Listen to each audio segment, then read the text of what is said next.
کہ وکیل نے کسی کے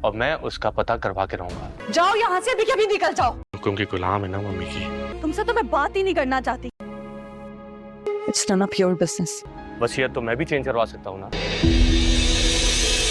جانے سے پہلے اور میں اس کی اور مرضی برداشت نہیں کر سکتی. میں اس کی مرضی پر نہیں چل سکتی. بہت ہو گیا ہے. ہاتھ چھوڑ کے ایک آخری دفعہ معافی مانگتا ہوں سب سے. ڈرامہ سیریل دو کنارے کے آنے والے ایپیسوڈ میں آپ دیکھیں گے دریش شیوار اپنی طرف سے کتنی بھی کوشش کر لے لیکن وہ کسی بھی صورت ولید سے اس کی بیٹی نہیں چھین سکتی. بھلے ہی دریش شیوار اس کی سگی ماں ہے لیکن اس بچی کا اس نے خیال نہیں رکھا. جب اس نے ولید سے طلاق مانگی تب اس نے اپنی بچی کے بارے میں بھی نہیں سوچا. اور آج جب اسے خود تکلیف ہو رہی ہے، جب اس کا اکیلا پن اسے کاٹنے لگا ہے اور شہیر نے جب اسے دھوکہ دیا ہے، تب اسے احساس ہوا ہے اپنی بچی کا. دریش شیوار کتنی بھی کوشش کر لے دوستوں لیکن دعا اس کے پاس نہیں آئے گی، کیونکہ دریش شیوار کو کوئی بھی ایسی خوشی نہیں ملنے والی جس کی وجہ سے ولید کو تکلیف پہنچے. اور اس بار دریش شیوار یہ کیس ہار جائے گی اور کیس ہار جانے کے بعد تیمور بھی کافی افسوس میں ہوگا کہ اس نے آئمہ کے ساتھ کس طرح بیہیو رکھا. یہاں پر جب دریش شیوار کیس ہار جائے گی تو وہ ہارنے کی وجہ اسے اور کوئی نہیں بلکہ تیمور نظر آئے گا اور تیمور سے لڑنا جھگڑنا شروع کر دے گی. لیکن تیمور کہے گا میں نے تمہارے لیے اپنی بیوی تک کو نہیں دیکھا اور تمہارے حق کے لیے میں تمہارے ساتھ کھڑا ہوا اور آج تم مجھے باتیں سنا رہی ہو.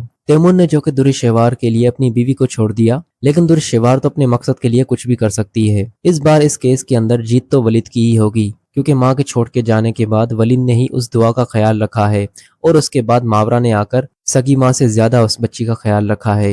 ادھر دوستوں ماورا بھی ماں بن چکی ہے اور یہ بات تیمور کو کافی تکلیف دے گی کہ ایسے وقت میں وہ اپنی بیوی کے ساتھ نہیں جبکہ اس کی بیوی پہلی بار ماں بننے والی ہے اور ایسے وقت پہ آ کر اس نے اپنی بیوی کے ساتھ لڑائی کی. تیمور اسی دن کا انتظار کر رہا تھا کہ کب اس کی بیوی ماں بنے گی اور کب ان دونوں کے درمیان ایک اور مہمان آئے گا. یہ سب کچھ دریش شیوار کی وجہ سے ہو رہا ہے.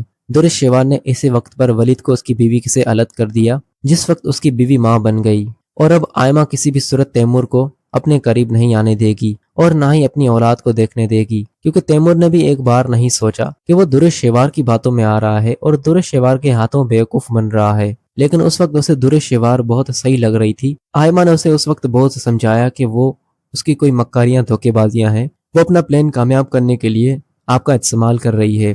لیکن تیمور کو اس وقت آئمہ کی کوئی بھی بات سمجھ میں نہیں آ رہی تھی.